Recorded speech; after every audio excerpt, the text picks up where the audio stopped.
ବୋଉଲୋ ଏଇଠୁ ଆସୁନୁ ଏଠି ପଡ଼ିଗଲି ଯୋଉ ଦେଖିଛୁ କି?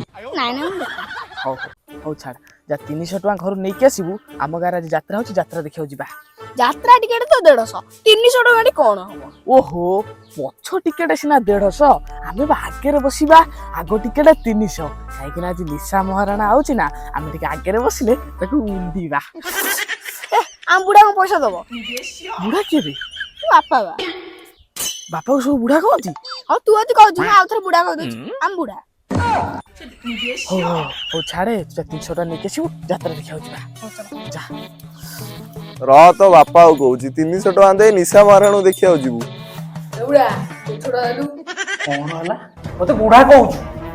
ମୋ ବାପା କିଏ ଲୋ 300 ଟଙ୍କା ଦିଅ ଲୋ 300 ଟଙ୍କା କଣ ହବ?